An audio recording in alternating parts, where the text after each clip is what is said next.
Dr. Sui Wong is an award-winning neurologist, neuro-ophthalmologist, and mindfulness expert renowned for her transformative approach to brain health and holistic well-being, with over 25 years of experience at esteemed institutions, including the NHS, which is the National Health Service in the UK.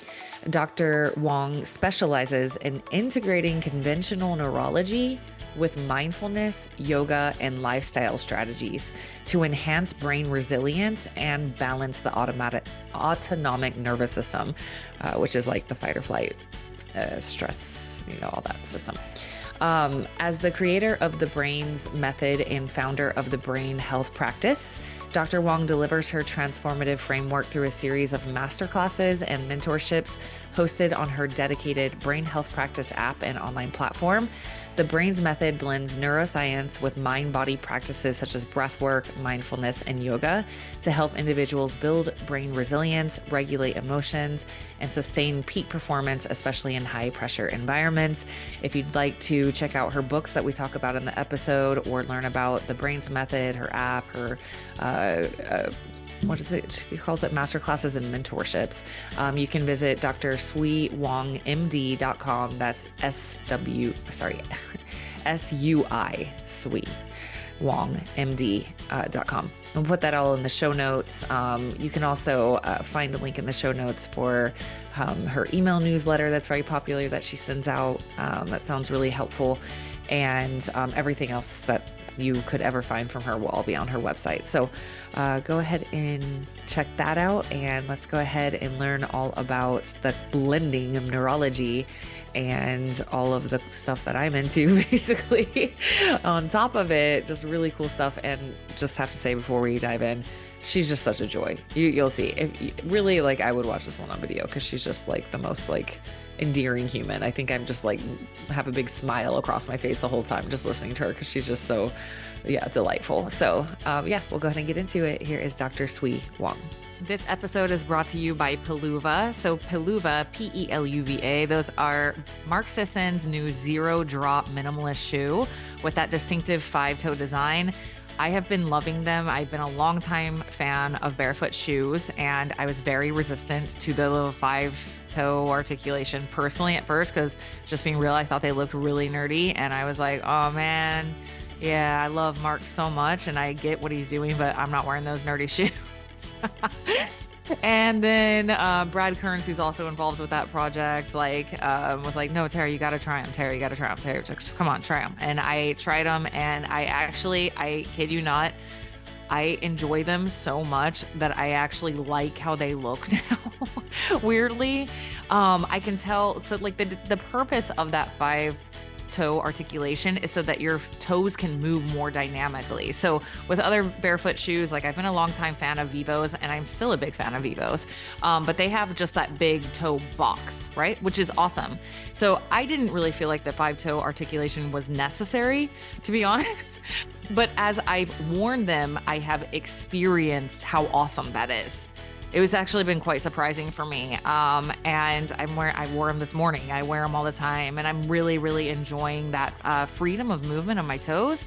So Brad and I have been going back and forth. I'm like, dude, I actually love them. And he offered to sponsor the podcast with Peluva and also offer you guys a 15% off code, which I was like, okay, cool. Yeah, I will gladly introduce my people to Peluva shoes. So you can use code Coach Tara at peluva.com, or you can just go to peluva, peluva.com/Coach Tara, and you can get that 15% off discount. Make sure you snag some of the socks while you're there, because you're going to need the toe socks. Okay. All right, let's get into the episode. Okay, so Dr. Wong, my audience is in for a treat today, and I actually am so excited to share you with my people because you are blending so beautifully this background in medicine with a lot of the quote unquote holistic or alternative approaches, and it's really cool what you're up to. So I was wondering if you could share a little bit of your background in medicine and then how you got to this place now, and we'll get into how you've pulled it all together with your Brains Method. Thank you so much, Tara. I'm so excited to be here. And I love our pre-record chat. Amazing work that you're doing. And I love what you're doing and sharing with this podcast. So it's a great a privilege to be here. So very excited. So to answer your question, so I'm conventionally trained, and I've been a doctor now for more than about 25, what year have I been? 25 years now, medical doctor for 25 years. If you're And watching on this, I'm sorry to cut you off, but if you're watching on video, you're like, that is not true. No way. You let me just share my white hair. presidency. Oh, she has grace. She's like glowing, beautiful. You just look so healthy, girlfriend. Okay, keep going. Oh, you're so kind. I think that is because of I'm doing what I love and it's meaningful. So I think Yeah. that's probably what you're receiving through the camera. So Yeah. yeah, that's the part of the whole joy of being able to chat with you. Yeah, so I have been practicing as a doctor for 25 years, and I've continued throughout the 25 years to continue with my specialization training. So I'm a neurologist. So, and also I specialize in the vision side, so also a neuro-ophthalmologist. So a few different hats. As I'm doing all that, I also do research because that is part and parcel of delivering high quality care. And as I started doing all that, I realized that I wasn't taking care of myself so well. And it didn't dawn on me at first until probably about 15 years ago now, maybe 15 years ago. Yeah, that would be about right. About 15 years ago. So I realized, wow, yeah, I achieve a lot, as in, because I really want to be a good doctor. I try to do my best for my patients. I try to learn as much as possible, put in the time, learn from my mentors. And I was exhausted. And I didn't realize to what extent, until one day, actually, it became very clear to me that I was clearly very stressed because, something simple like my bag strap broke, and I was like furious at my bag. Something like Yeah. that just made me dawn on me that, yeah, something's a bit off with my balance here. So that was around the time when I started to realize that I need to take a better care of myself. And the journey started, a lot of it actually was also through yoga. That was the time when I started doing yoga. I started to do movement, mindful movement, and I was paying attention to how I was eating, how I was sleeping. And as I continued with this journey, my health improved, my well-being improved, my family was taking on board what I was saying. So a lot of things were changing. And I remember about 10 years ago with my patients, thinking, why am I not talking about this with my patients if this is so important? And that's how I started getting trained in lifestyle medicine, functional medicine, and then starting to actually implement this in my day-to-day practice in the clinics. I work in the National Health Service, which is a public funded service, and also I do some private practice.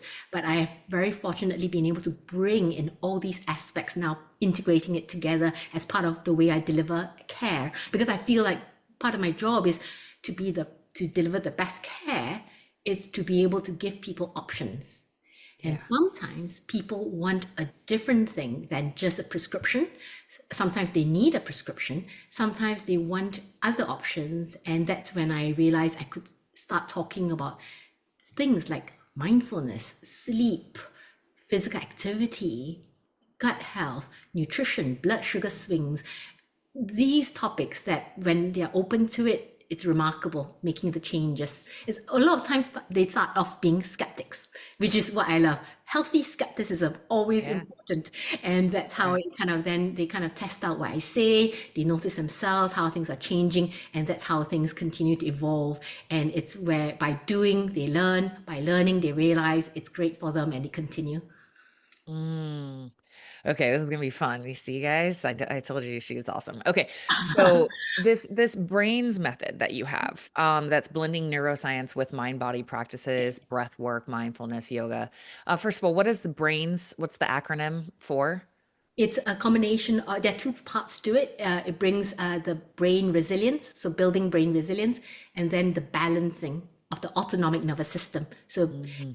you can get the B, R, A, and NS. The I comes from, I do neuro-ophthalmology, so and also the us being the center of it, the individual. So the Mm. brains method. It's a bit Mm. creative, I guess, but but it's Yeah. like brains. So Wow. Okay. So, and by the way, you have multiple books. I think six, seven on the way, right? Is that correct? Yeah, well, actually, I'm at the moment working on another one, which I'm super, super excited about. It's actually going to be outlining the whole brains method in one book. But yeah, Mm, my first one was on mindfulness. I was very moved with my research on mindfulness. I do mindfulness research in mm, the kind of benefits that people are getting. And of course, before I went into mindfulness research, I was doing a lot of self practice through the yoga world. I practice it as a form of mindful movement, so there were huge benefits through. And yeah, I realized from all the benefits of people changing with their lives, changing, that actually there is a space for this book. So I wrote it's a practical book because it's designed to be mindfulness to be practiced over a year.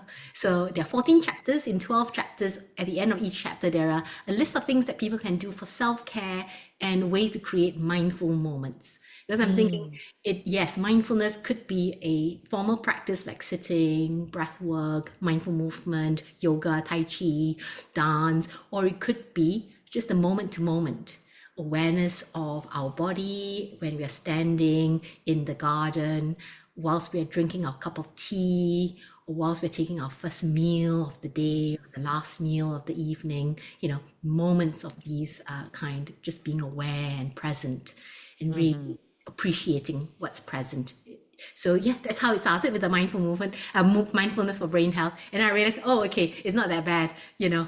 People are not throwing stones at me. It's something Yeah. useful here. People are saying it's a useful. They're finding it helpful. So then I continued with writing about metabolic health, brain energy. So I call it the sweet spot for brain health. I said sweet spot because it's actually how we balance our blood sugar. It's not necessarily about abstinence. It's about balancing the ups Right. and downs, the swings of blood sugar. I Okay. also wrote one on migraine. I look after people with migraines a lot in my service. I mentioned one of my jobs, one of my specialty clinics would be neuro-ophthalmology. So a lot of vision side, and a lot of people with migraines have vision issues. So I realized that the kind of things I'm talking about day to day, I'm seeing a lot of benefits. Hence, I thought, okay, great, I can write a book. And it's the kind of things I talk about day to day with my patients. And the other two are, and one on magnesium, which is just out about the importance of magnesium. And actually, I wrote it because I realized that there are ways that we can get magnesium through food and our lifestyle to decide, do we need more of magnesium or not, and how to take magnesium supplements safely. How do we figure out, do we need it or not? So yeah, so that's why I wrote the magnesium book. The other two are actually workbooks, and people like them because they are actually ways to implement improvement of sleep. So sleep better to thrive. Another one is about quitting ultra processed foods. It's tricky, as you can imagine, with ultra processed foods. I have uh, been addicted to ultra processed foods back in 20, just before all that transformation with my slow changes of my lifestyle. I realized I was like addicted to the diet Coke, getting all the ultra processed food, just relying on frozen foods and things like that, because, well, firstly, it was the way work was. I didn't have time. Oh, I thought so. Now I do realize how to incorporate these things. And then I was craving them. I was craving that Diet Coke. I was craving. So yeah, so the ultra processed food is just really a very compassionate 6-week process of coming off it. The Sleep Better to Thrive is a 30-day plan of people just getting things back in order again. So yeah, very practical, tactical type books. Yeah, well, it's always appreciated. And like, okay, so let's go. So it's cool to see everything that you've brought out to the world because it's all going together, right? You're like, okay, so how do you want better brain health? Well, it's part of the whole system, and it's part of that the autonomic nervous system aspect of how we're living Yeah. is and you can't ignore that aspect of it. You can take all the, eat all the blueberries and walnuts and and sleep, I guess. But if you're still just constantly in chronic fight or flight and you're just like Mm, going, and you're not, coming into those mindful moments like you described, which, and my clients, they might give me the example of sitting with your pet and just mm, being with your pet and like nothing else really exists.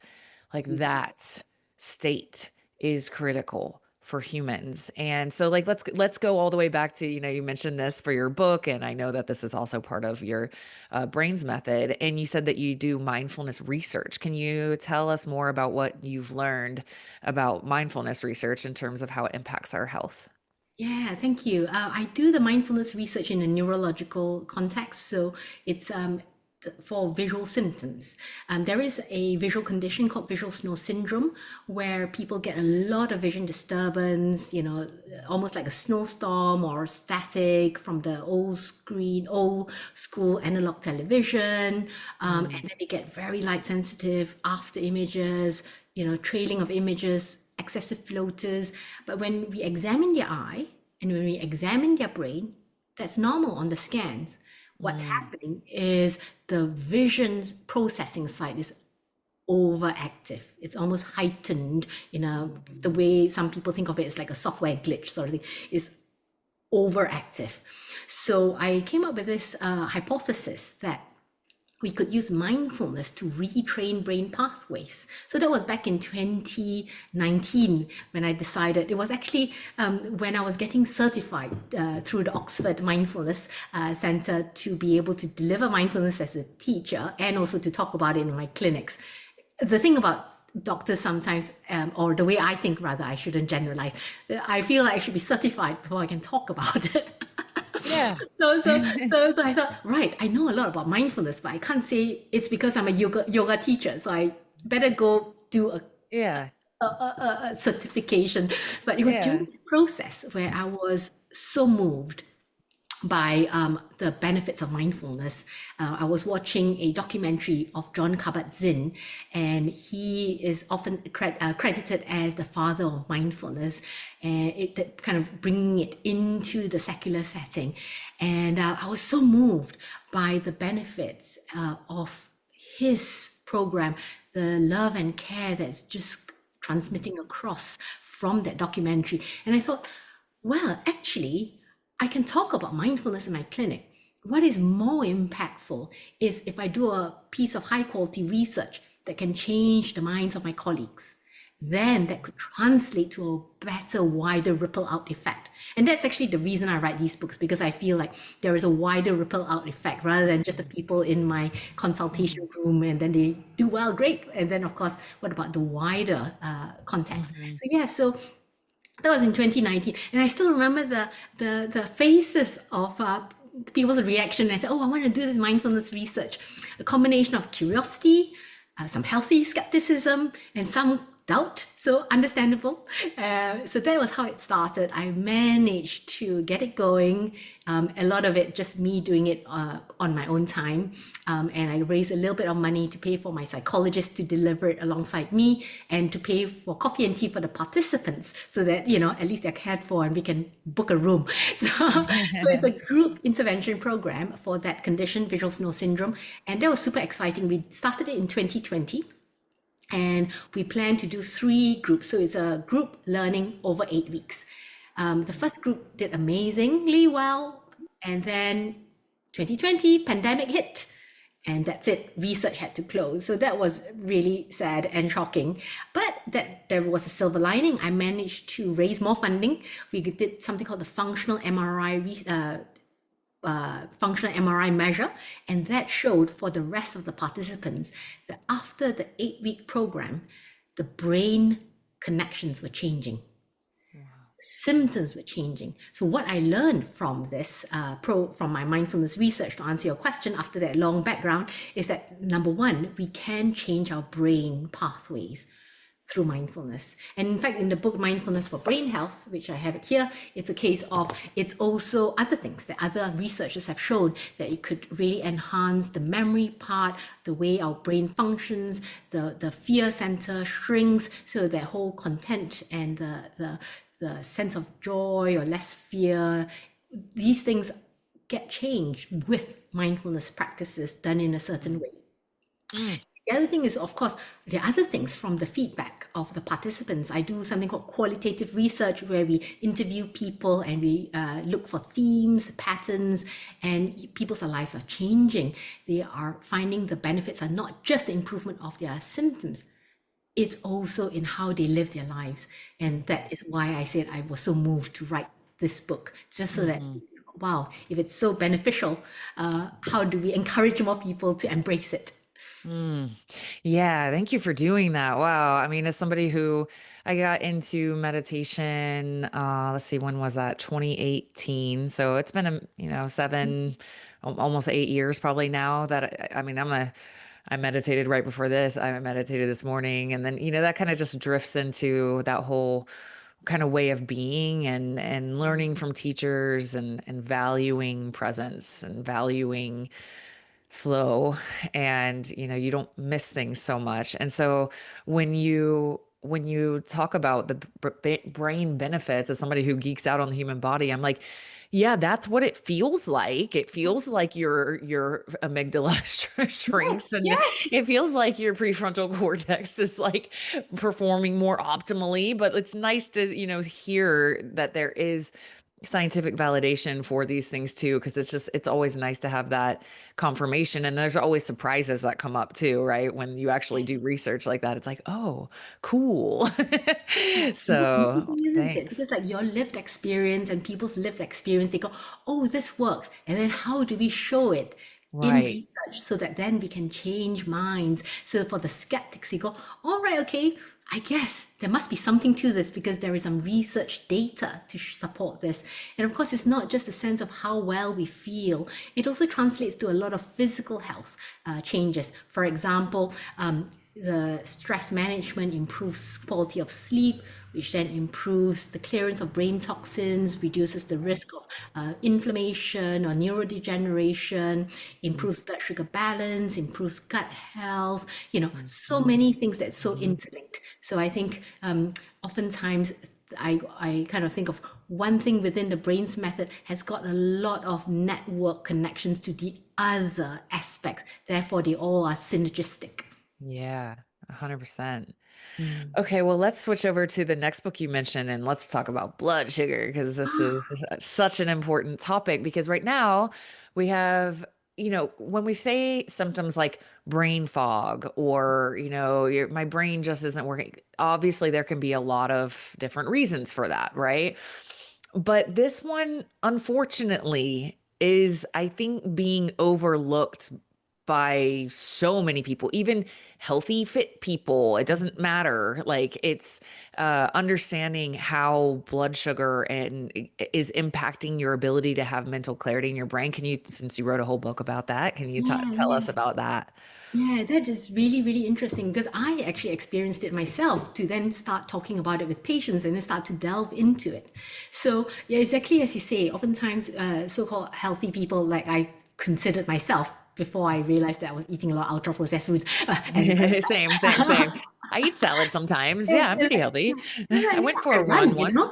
Yeah, exactly. I run, I'm healthy, and then the case of realizing that sometimes it's the swings in blood sugar, the spikes, and then the subsequent crashes. Because sometimes we just think, oh, I'm having a healthy meal that actually may be spiking blood sugar for various reasons, because maybe that person, couldn't tolerate it, or maybe they go, all right, okay, I need a banana, which is fine if somebody's in the middle of, just done their training and then they just need to absorb the glycogen into their muscle compared to somebody who's maybe sedentary, working an office job, and really very stressed, just drinking maybe coffee with cream and then having a banana. And that probably just continues to add to the spikes and Right. swings of their blood sugar levels. So, yeah, so it's about putting it into context.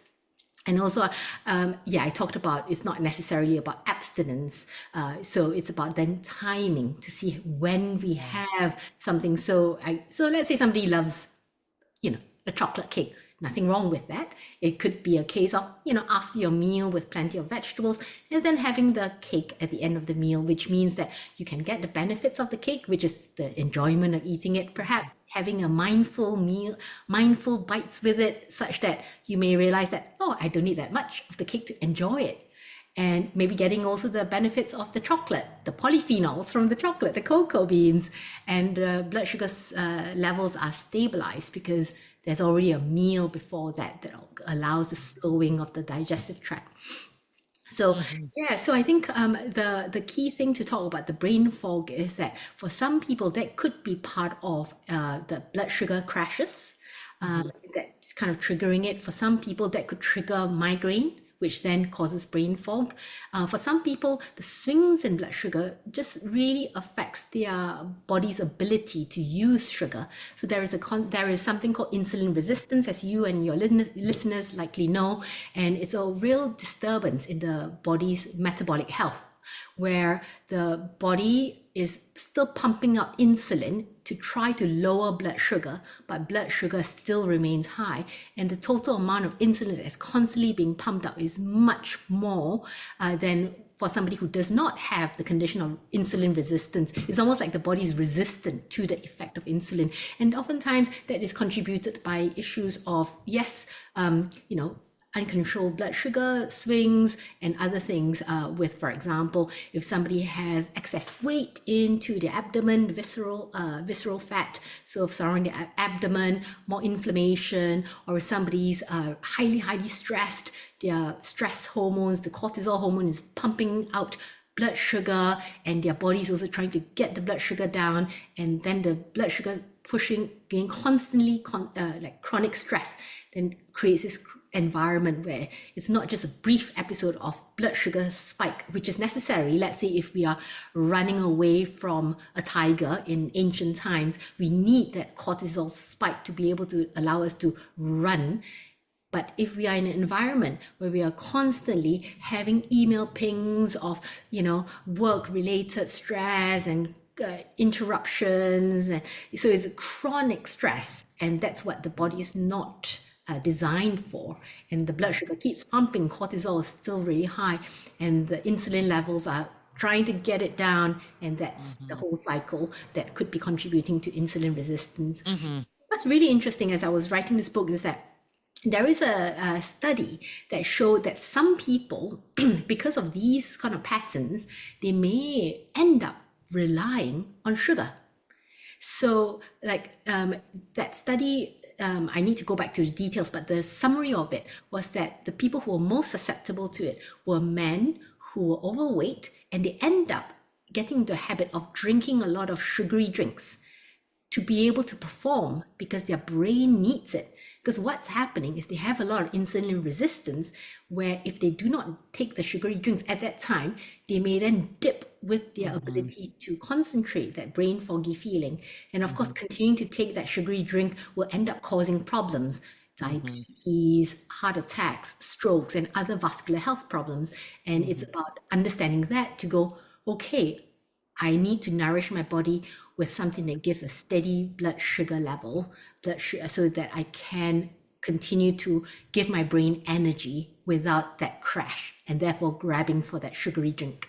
Hmm.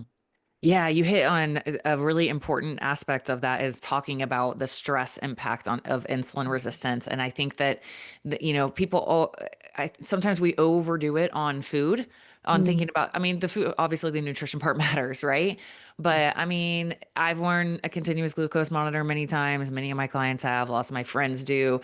And it is a very common experience that the first time you get really stressed out over something, or maybe you were just really nervous and you see your blood sugar go higher than you've ever seen it go from any food ever, from Yeah. stress. And you're like, oh my gosh, because your body is like, oh, we need energy, dump it into the bloodstream, and, just think about that. It's just like you described. If that's happening constantly, then like you can become insulin resistance, like possibly, I would definitely think mostly contributed from the chronic stress itself. And then you're right, it gets compounded because if you're living that way, you're very likely to be grabbing convenience foods and sugars and things to keep up with the demand. So, yeah, very well explained. And Yeah. I'm glad you highlighted that for people. It's really important. I think under acknowledged, exactly as you say. And of course, when people are very stressed, and it's a very human response, is to grab for something that gives comfort. And Hmm. oftentimes, food, something that is considered a so-called treat, would be grabbed as a short-term recovery to, like, Hmm. already stressed, grab that bar of chocolate. I used to do that for sure. I noticed that. And that's why that kind of contributed to my swings and ongoing stress because I didn't know. I just thought I just needed food, rather than it's a Right. combination. It's contributing, the stress is contributing Yeah. to this issue. Yeah. You're making me want to kind of switch into the autonomic nervous system talk now because of this, right? Because yeah, like I also definitely see chronically elevated blood sugar from unresolved trauma or just it's not even just the trauma. It's the stories that got created about life because of the trauma. And I'm talking little t trauma too, just like your parents, made you feel like you felt like from your parents that your worth was doing and you have to prove and you have to be good enough. And then somebody wounded you about, said you were fat and ugly when you were little and that hasn't been even talked about. And now you're just driving yourself into the ground trying to be safe basically by thinking you have to earn it and do it. And then I definitely see, all the way up to, of course, like legitimate complex PTSD and PTSD, like definite blood sugar disturbances from that. Yeah. And, it kind of brings me over into the autonomic nervous system. And since you're a neurologist and you're also, doing mindfulness research and all of this, all the way to the yoga, that's why I have yoga 1 day a week in my Oh, clients, like the yen, the slow yoga, right? Is like, let's have you not only get the physical benefits, but also like the emotional, spiritual. Like, let's be calm and have a sweet yoga instructor come rub some essential oil on oh, your love it. Oh my temples. gosh, I can really see now. And I while wish I she was in that talks about, studio. yeah, while she talks about how safe and held you are and you don't have anything to prove. Yes, please. I want all my clients to have that. So yeah, the Amazing. autonomic nervous system, in terms of, I guess, brain health, but obviously it's going to be system-wide health. Why is that such a big part of your practice in terms of helping people have healthier brains? Yeah, I love how you started actually talking about the impact of trauma. And trauma is important. However, somebody receives it, that is their experience. And I'm glad Yeah. that there is more conversation about this to Hmm. destigmatize it. And the concept that, yes, the so-called little t trauma, that's important too. It It's is. nothing to be dismissed. So I think Right. it's really important that then that comes with it a deeper understanding and more importantly, a sense of compassion, a sense of Hmm. compassion to oneself and Yes. the bigger picture. So it could be, for example, the situation of, okay, maybe one's upbringing is a reward by achievement. And the parents also had that experience. And Right. that's probably how they were able to escape poverty and in order to, for a Right. better life for their children. So it kind of comes with that, the bigger picture of how Right. things are and Right. to go, it's okay, Hmm. and that recovery and healing process starts.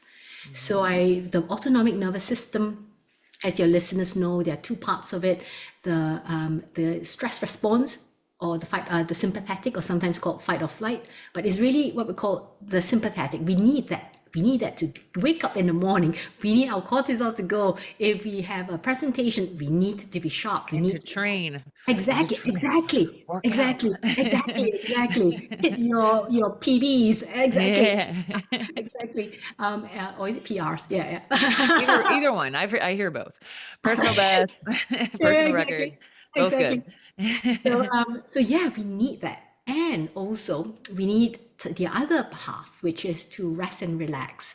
The parasympathetic, the rest and relax, rest and digest. And I think of it like two sides of a seesaw. Sometimes one goes up, the other goes down, and it's a really nice balance that is really it's what we're aiming for here. Which is why I call the brains method the balancing of the autonomic nervous system. It's not that stress is bad. The stress response is Right. not bad. Right. It's what's happening after that. It's Yeah. our response to stress. Is it chronic stress? As I just gave the example of the office worker Hmm. who's getting all these email pings, or life is stressful with all these constant things. And, how do we respond to it?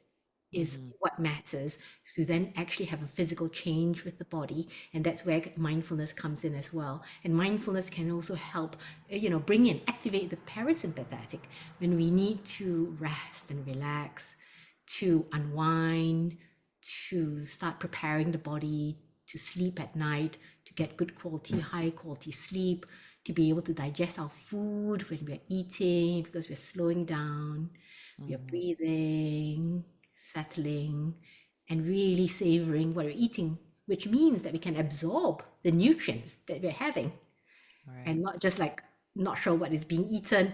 The body doesn't know what to do. Is it digesting? Is it running? Is it going to do something else? So it's more of being able to be present with each part. And yet the balance of it is the key thing. And doing things like mindfulness allows the awareness. What do we need now? What can we Right. bring to the moment? Yeah, as we talk about training, you don't want to be like doing your relaxation breath. You want, if you want to get your deadlift personal record, you need to like activate core activation and go. Then you kind of train your muscles and the muscles grow and then you get all the benefits from the growth of the muscles, for example. Or sometimes you just need to digest your food, you need to rest and sleep, you need to connect with friends and family. So yeah, it's the balance of both Mhm. that's really very key here. Yeah, and when you get that balance through mindfulness practices and meditation and wherever else it takes you, it really is it's like it feels like you used to just exist in your life, like you were just like in it. And then now you have this observer constantly. It's like you have this conscious observer of everything while you're in it, and you can just improve your life or navigate your life day to day in such a more effective, peaceful way. And you hit on something so important. If there's self-compassion like that, I call self-compassion the portal to all personal growth. I don't think you can do Mm, it without self-compassion because you just avoid things like crazy because you're mean to yourself about it. So anything that needs to be addressed, you're not going to even touch it because it's not even going to be conscious. It's going to be subconscious. You're just going to avoid it like crazy, right? And so I'm glad you hit on the importance of that and also compassion for others and zooming out and looking at the picture at large, because then you just have such a greater ability to be able to live the more abundant, peaceful, calm. I always wonder what people think they're looking for, what we as humans think we're looking for. My 14-year-old son is very wise, and he's like, I think it's a lost cause to chase happiness. I think that people just need to be able to be more okay with right now. I'm like, right. wow. He's a very Yeah, wise very 14-year-old. wise. I always joke he's like 14, but he's actually 150. That's what it feels like sometimes talking to him. It's really the family environment, it's the environment that you create, Tara. That's I don't amazing. know, man. Yeah, sure, but he's a special one. They all Oh, are, but yeah. yeah. Anyway, that when we practice that autonomic nervous system, it's like being in a more parasympathetic place more often. The awareness just goes way up. And if you look back at periods of your life where you've been, I have too, just go, go, go, survival. Like I didn't even know. I didn't realize at all. And I look back and it's like almost feels traumatic looking Yeah, at that energy I was in. I'm like, whew, that was yeah, a lot. yeah. And it's Yeah. incredible to then look back at you were able to do that. And now Yeah. it's time Right. to give yourself what Yeah. you need. It's okay. Yeah. Everything is safe now. I don't Yes. need to go that to do whatever it is was, for Yeah. example, some people they go, there was maybe in the past a specific pattern. And I often say that it's okay, understand that it was there to serve a purpose. Yeah. Well, and sometimes I do still have to go in that mode. And I always Yes, say, I'm grateful I have access to this yes, absolutely, because I have to absolutely, right now. That's just how it's going to go. absolutely. Which comes to this thing I was about to add to what you so wonderfully put together is that it also gives us choice. Yeah. And Right. with that comes freedom. I often paraphrase Dr. Viktor Frankl, who says between stimulus and response is a space. And it's about finding that space so that we can then have choice. And with the choice comes growth and freedom. Yeah. And that's what it gives us.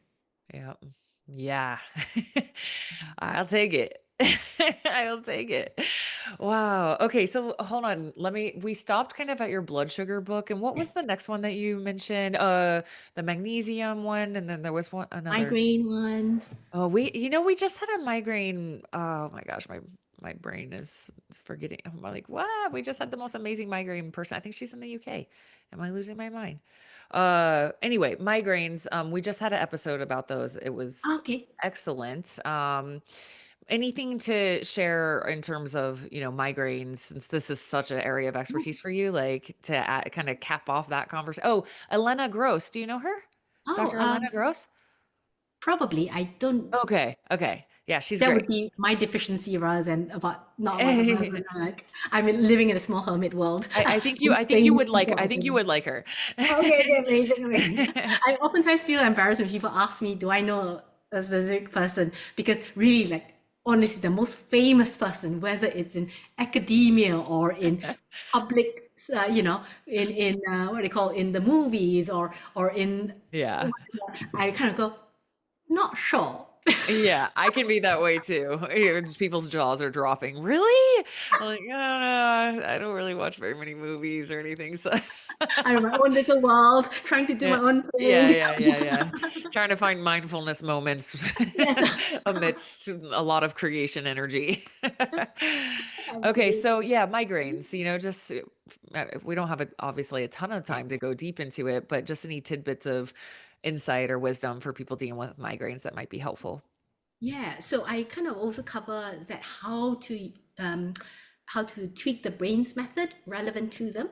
So in the brains method, there are aspects about building resilience and balancing the autonomic nervous system. So in my book, I actually share the practical aspects of how we implement it, how to manage sleep, blood sugar, sleep and blood sugar, huge, certainly aspects about migraine. And it's about, the surprising thing, for example, when people go, oh, sleep is really important, then they try to catch up with sleep on the weekend, and it worsens their migraine.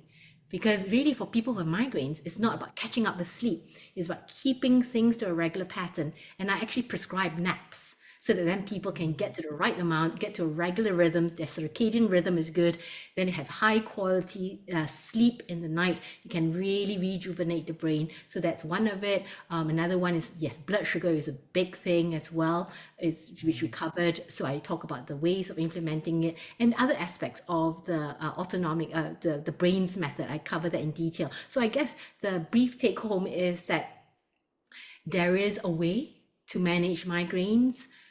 It's not just our genes. We are not predestined to suffer. It's a case Mhm, of it's genes plus influenced by external factors. And mhm. dealing with external factors through the brains method is really dealing with the root causes, really, so that we Nice. can reduce the likelihood of migraine attacks, of chronic migraine, of ongoing episodes. Mhm. So yeah, so that Yeah. would be the high level summary. I realize I'm getting Nice. quite dark in the okay, that's better. Very nice. Yeah, so yeah, that's very similar to Dr. Gross's work is Yes. really in summary, it's a brain energy issue. The brain is not able to get the energy that it needs. So she's big on the blood sugar and the sleep, Yes. understanding how consuming our brains can be in our eyes too, of like Mm. I can't remember the percentage she said. Maybe like the percentage of our brain energy that our eyes that just comes from Huge. it's like Something like super high. huge. Yeah, yeah, yeah, yeah. Yeah, I can't remember the exact number It she can go said. up to about 50. Yeah, yeah, yeah. Yeah, I was like, "Whoa, okay, that makes sense why light is such a trigger for people with migraines if they're already having a brain energy deficit." And then she said like white UV light is very energy demanding, right? And so I'm like, Mhm. okay, it's all coming together. So but yeah, you're also Mhm. saying similar things to her and as her in your like 2-minute blip that you had to talk about this whole part of your whole career. Yeah, other aspects as well. Of course, there is the gut health aspect. Yeah. How do we bring in physical activity for people with migraines? And actually, how do we implement the mindfulness, the yoga side? So, yeah, I hope your readers, your listeners get the book. Yeah, yeah, definitely. We'll link up, you have a beautiful page on your website that has all of your books, like, nicely laid out. Your website, I don't have it pulled up right now. What's your website again? It's drsuiwongmd.com. So it's drsuiwongmd.com. Thank you. .com. Okay. And then just curious, like, I mean, you're in London, right? Or is that Yes, the I city am. you're in? Do you have a practice where you see people there in person? Yes, I do. So, Okay. so I split myself between public care, so National Health Service. Mhm. I also spend time doing research. I also see patients in the private sector, so I do a private Yeah. practice. And then what I've Okay. been moved to do is to deliver kind of a course online and mentorship online. So I've got an Yeah. educational platform so that, for example, there is a migraine mentorship for people to join me. I have, each week we have modules with little challenges, missions. They join me on a call.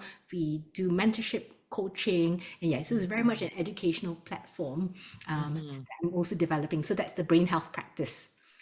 Okay, awesome. And that is all on your website also to Yes, be it able to is. find out about those. And then not just always curious for, every once in a while I've got somebody in London and they're like, wait, like, can you go see them actually in person? Yes, yes, But yes, since that's a very small percentage of people listening, that's so yes. awesome that isn't it cool? Like, it's like you could be helping somebody who literally lives next door to you or somebody who lives on the other side of the world. And it's almost like Yeah. exactly the same. I mean, you don't get the benefit of like a tangible in-person human, which is always cool and but still like the fact that we're able to receive help from all over the world now and then also to be able to share really cool stuff that's life-changing all over, it's so rad. So Yeah, um yeah, yeah. yeah, I must say, I also get very touched when people travel from far, far away yeah, places, whether it's the US or, Asia or, Middle East or, and, come to London to see me. I'm like, wow, you traveled all the way to see me. yeah, That's so, so amazing.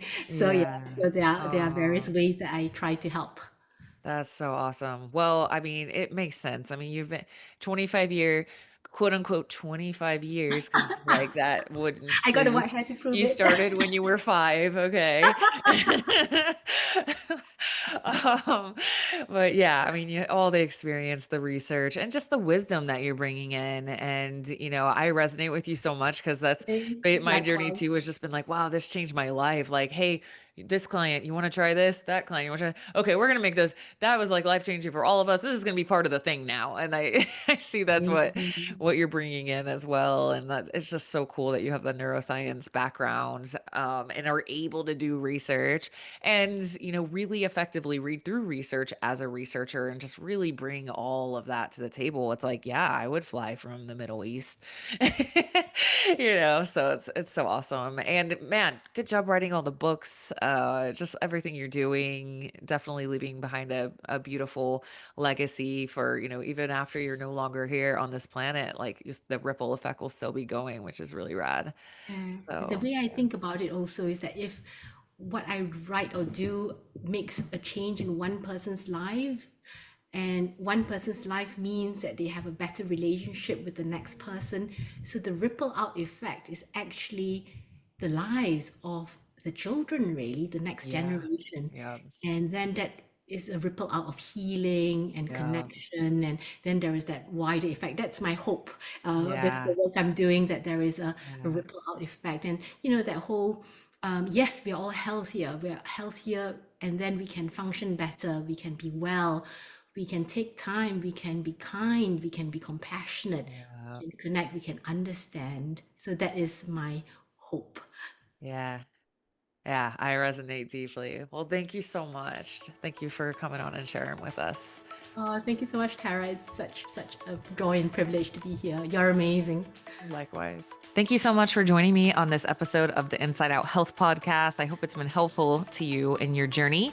If you think that it might be helpful to someone you know, please share it with them. Please share on social media. It really helps me grow the show and reach more people with these amazing messages. And if you could be so kind as to rate the show and possibly even leave me a review, that really helps. So much thanks in advance if you do that. And yeah, please subscribe if you want to hear more of this type of content. I have lots of amazing expert guests on the way. All right. Thank you.